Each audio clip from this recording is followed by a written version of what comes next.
What separates great tabletop role-playing sessions from the bad? The combat mechanics? Not for me. The less number crunching the better, as far as I'm concerned. Is it the role-playing? It's the side of the game I prefer more to the dice rolling. However, I'd suggest we'd all agree that the story that is told at the table is of most fundamental importance. Indeed, the very first sentence of the introduction to the 5th edition Player's Handbook is, "The Dungeons & Dragons role-playing game is about storytelling in worlds of swords and sorcery. Not all sessions in which the story is well developed are great, but all great sessions are based around such stories." Why are some stories better than others? One could expand this question to include all stories, not just those woven and carved at the gaming table. What is it in us that determines good writing, good characters, good dialogue, and above all, good story over bad? How important is storytelling to us as human beings?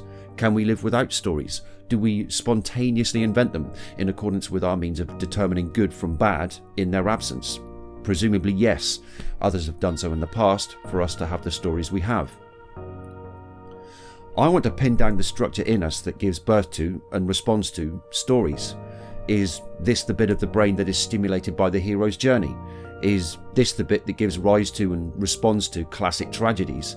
Is this the bit that gets annoyed when a story is interrupted by the likes of 𝘧𝘢𝘴𝘀𝗶, a jarring Jar Jar, if you will?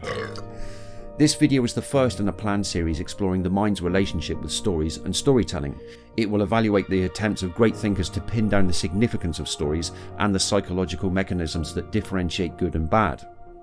As someone largely uninitiated and with no formal education in this area, for worse or for better, I expect to encounter the works of Joseph Campbell and Carl Jung. Jung's work regarding what is known as the collective unconscious is of particular interest.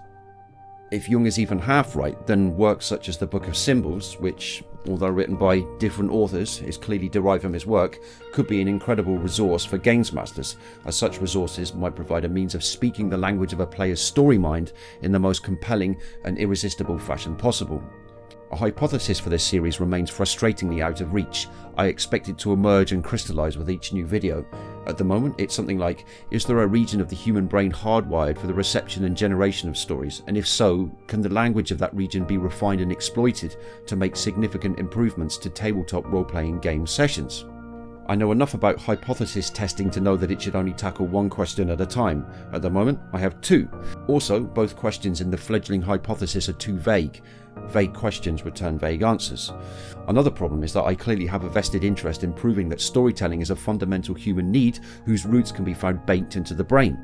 If that result proves to be true, then a conclusion that tabletop role-playing games are genuinely psychologically important to their players may not be too great a leap of conjecture. For that reason, I'll be challenging the contributions of Jung, who, from an entirely lay perspective, I perceive will have a huge say in this, using the Jung Cult by Richard Knoll, the author of both this book and The Aryan Christ. Having delved quite a bit into the book, it asks some awkward question about Jung's legacy and puts the notion of the collective unconscious, which I suspect overlaps considerably with standard explanations of the storytelling impulse, firmly on trial. Having said that, one doesn't need to dig too far to find significant kickback against Knoll, such as the book Cult Fictions by 𝘧𝘦𝘢𝘴𝘀𝗀𝗃.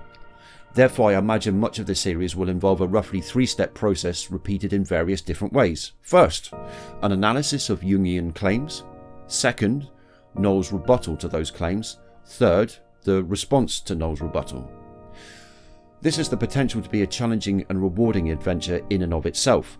I hope you like your dives deep, because this is going to go all the way down. I also want this to be a two-way dialogue where we learn from each other. As I say, I'm going into this as a beginner, so you might be ahead of me already.